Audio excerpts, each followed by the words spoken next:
Movie की start में दो आदमी एक ट्रक लेकर जा रहे होते हैं। वो एक दूसरे से बातें कर रहे होते हैं कि उनका एक एक्सीडेंट होता है। जब वो मदद के लिए कॉल करते हैं तो उन्हें वहां से कहते हैं कि उस तिजोरी से तो दूर रहना। उस तिजोरी से एक ज़ॉम्बी निकलता है और आर्मी वालों को खाता है, लेकिन वहां से दो आदमी बचकर निकलते हैं। उन्हें लगता है कि ज़ॉम्बी उन तक नहीं पहुंच पाएगा, लेकिन ज़ॉम्बी वहां आकर उन्हें भी मार देता है। जब वो जा रहा होता है तभी वो दोनों आदमी ज़ॉम्बी बन जाते हैं। और जो कैफे में एक शेफ होता है, उसके पास हंटर बिले नामी एक आदमी आ जाते हैं। वो उसे एक नक्शा देता है और उसे एक ऑफर करता है। एक औरत जो दरवाजा बजा रही होती है वो स्कॉट की बीवी होती है।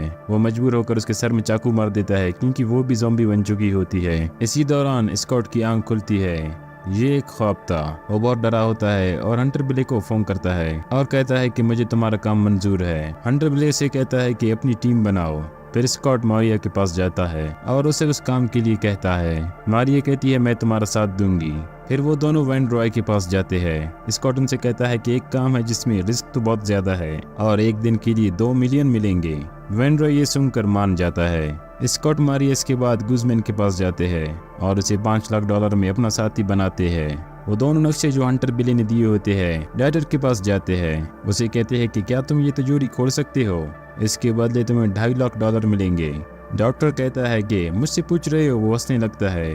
वो कहता है कि जिसने इसे बनाया है इसका नाम है हैंस वैगनर। इसने इस तिजोरी का नाम गॉटर रैमरिन रखा है। अगर मुझे खोलने का मौका मिलता है तो मैं ज़रूर खोलूँगा। फिर वो सब लोग एक बस के जरिए वहां पहुंच जाते हैं जहां उन्होंने अपना मिशन स्टार्ट करना होता है। स्कॉट अपनी बेटी को कहता है कि वहां मिले जाओ क्योंकि उनकी बेटी की वजह से वो वहां जा सकते हैं। वो लिली के पास जाती है। वो उसे जाने के लिए कहती है क्योंकि सिर्फ लिली को उस जगह को खोलने की इजाज़त है। अब कैट भी साथ जाने लगती है, लेकिन स्कॉट उसे मना कर देता है।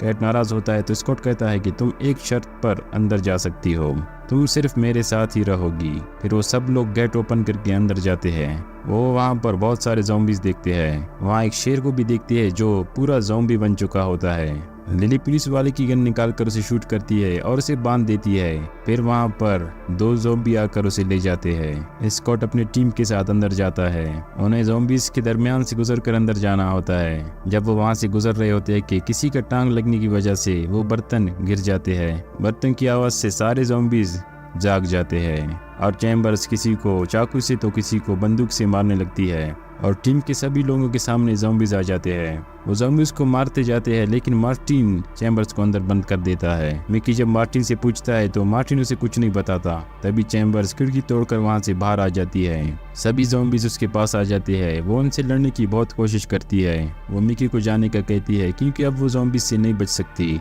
ज़ॉम्बीज़ उसे काटने लगती है तो मिकी मजबूर होकर उस पेट्रोल की टंकी को जो चैम्बर्स के पीछे है उसे फायर कर देती है और इस पर बहुत ही बड़ा धमाका हो जाता है। तो इसके बाद स्कॉट की टीम दूसरी बिल्डिंग में पहुंच जाता है। सब लोग प्लान के मुताबिक अपनी अपनी जगहों पर चले जाते हैं। डैटर और वैन रॉय जब जा रहे होते हैं तो एक ज़ॉम्बी डैटर पर हमला कर देता है, लेकिन वैन रॉय उसे गोली मार देता है। इस तरह वैन रॉय के पीछे जो ज़ॉम्बी आते हैं वैन रॉय को पता नहीं होता। डैटर उसे मार देता है। उनके सामने वो 2 ज़ॉम्बी होते हैं जिन्होंने पुलिस वाले को ले गए थे। एक ज़ॉम्बी उनके पास आता है, लेकिन मार्टिन उसे मार देता है। दूसरा ज़ॉम्बी मार्टिन पर अटैक कर देता है। वो ज़ॉम्बी मार्टिन को गिरा देता है।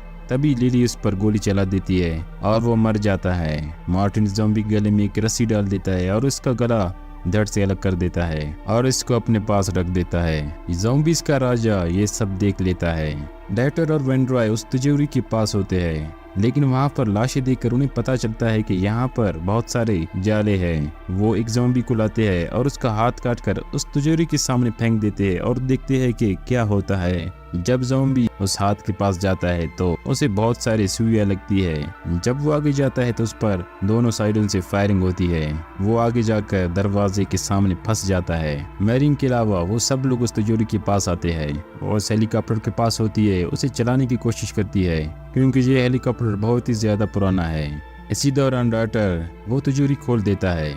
सब लोग बहुत ही ज्यादा खुश होते हैं। वो बैगों में पैसों को भरने लगते हैं। जब वो वहां से जाने लगते हैं तो देखते हैं कि कैट वहां पर मौजूद नहीं है। ज़ॉम्बीज़ का राजा अपनी बीवी की लाश को लेकर चला जाता है। राजा को बहुत ही ज्यादा गुस्सा आता है। वो जाकर उसका पेट काट देता है और उसके अंदर एक बच्चा होता है।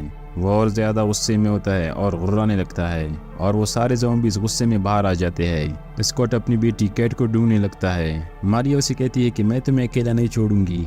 वो लिफ्ट के सामने बातें कर रहे होते हैं। जब लिफ्ट खुलती है तो वहाँ पर बहुत सारे ज़ॉम्बीज़ होते हैं। एक ज़ॉम्बी मारिया की गर्दन को पकड़कर मोड़ लेता है और वो टूट जाती है। इसके बाद वो सारे ज़ॉम्बीज़ स्कॉट पर हमला करने लगते हैं। इधर ज़ॉम्बीज़ और स्कॉट की खूब लड़ाई होती है। दूसरी तरफ मार्टिन और लिली बाहर जाने लगते हैं, लेकिन मार्टिन उस दरवाजे को लॉक कर देता है। फिर उसके बाद आर्टर और वैन रॉय को हम देखते हैं। उनके पास ज़ॉम्बीज़ का राजा आ जाता है। वो दोनों उस पर गोलियां चलाते हैं, लेकिन राजा भी कोई कच्चा खिलाड़ी नहीं है। वो गोलियों को डॉज करता है। फिर इन दोनों की गोलियां खत्म हो जाती है। ज़ॉम्बी राजा उनकी तरफ आता है। पहले तो वैन रॉय का मुकाबला कर देता है, लेकिन बाद में वो भी कमजोर पड़ता है। डॉटर ज़ॉम्बी पर हमला कर देता है और वैन रॉय को तिजोरी की तरफ फेंक देता है और उसका दरवाजा बंद कर देता है। तभी ज़ॉम्बीज़ का राजा डॉटर को पीछे से पकड़ लेता है। दूसरी तरफ मार्टिन पर एक शेर हमला कर देता है। वो उसे उठा कर मार देता है और आखिर में उसका सर खा जाता है। स्कॉट, लिली और मिकी जब जाने लगते हैं, वहाँ पर भी बहुत सारे ज़ॉम्बीज़ आ जाते हैं। मिकी स्कॉट और लिली को जाने का कहता है और खुद ज़ॉम्बीज़ पर फायरिंग करने लगता है। मिकी पर दो ज़ॉम्बीज़ हमला कर देते हैं। उनमें से एक मिकी की बाजू पर काट देता है और मिकी उन दोनों को मार देता है। स्कॉट देखता है कि मिकी को ज़ॉम्बी ने काट लिया है। वो उस पर लगी बॉम्ब को खोल देता है और खुद भाग जाता है। सभी ज़ॉम्बीज़ मिकी पर हमला करने लगते हैं तो उसी दौरान धमाका हो जाता है। लिली और स्कॉट लिफ्ट के जरिए ऊपर जाते हैं। जब ऊपर पहुंचते हैं तो वहीं पर ज़ॉम्बीज़ का राजा भी आ जाता है। लिली उसकी वाइफ का सर निकालती है जो मार्टिन ने काटा हुआ था। वो स्कॉट और मारिना को जाने का कहता है। ज़ॉम्बी उसे लोहे का रॉड मारता है जिससे वो दीवार पर चिपक जाती है। वो उसकी वाइफ का सर नीचे फेंक देती है। ज़ॉम्बीज़ का राजा उसे भी काट लेता है। कैट एक के बाद एक ज़ॉम्बी को गन से मारने लगती है। सिर्फ वहाँ पर राजा ही बच जाता है क्योंकि उसने अपने सर पर मास्क लगाया होता है। स्कॉट भी वहाँ पहुँच जाता है। इसी वजह से वो तीनों वहाँ से भाग जाते हैं। अब स्कॉट की और राजा की लड़ाई होती है, लेकिन वहाँ पर अचानक से एक धमाका हो जाता है। स्कॉट भी बचकर ऊपर जाता है, लेकिन वहाँ आकर देखते हैं कि मेरीना हेलीकॉप्टर ले गई है। लेकिन मेरीना वापस आ जाती है। वो हेलीकॉप्टर से जाने लगते हैं कि वहाँ पर ज़ॉम्बीज़ का राजा आ जाता है, क्योंकि राजा कोई कच्चा खिलाड़ी नहीं है। वो हेलीकॉप्टर में छलांग लगा देता है। स्कॉट उसे शूट करने लगता है कि वो गोली हेलीकॉप्टर के पायलट मेरीना को लगती है। ज़ॉम्बी स्कॉट को काट लेता है। स्कॉट भी उसे शूट कर देता है। इसी तरह सारे ज़ॉम्बीज़ खत्म हो जाते हैं और उसी जगह को भी पूरा ब्लास्ट करते हैं। हेलीकॉप्टर भी डिसबैलेंस होकर और क्रैश हो जाता है, लेकिन स्कॉट और कैट बच जाते हैं। स्कॉट कैट को कुछ पैसे देता है। इसी दौरान हम देखते हैं कि स्कॉट भी ज़ॉम्बीज़ की तरह आवाज़ निकालता है। आखिरकार मजबूर होकर कैट भी उसके सर पर गोली चलाती है। फिर हम वैन रॉय को देखते हैं। वो जिंदा होता है क्योंकि रॉटर ने उसे तिजोरी में बंद कर दिया था। इसके पास बहुत सारे पैसों के बैग भी भरे होते हैं। वो प्लेन में जा रहा होता है कि उसे कुछ अजीब महसूस होने लगता है। जब वो देखता है कि उसके बाजू पर एक ज़ॉम्बी ने तो काट लिया है, वो हंसने लगता है और यहाँ पर मूवी एंड होती है। तो दोस्तों, हमें बताएं ये मूवी आप लोगों को कैसी लगी। हमारे चैनल को सब्सक्राइब करना मत भूलिएगा। Thank you, bye bye.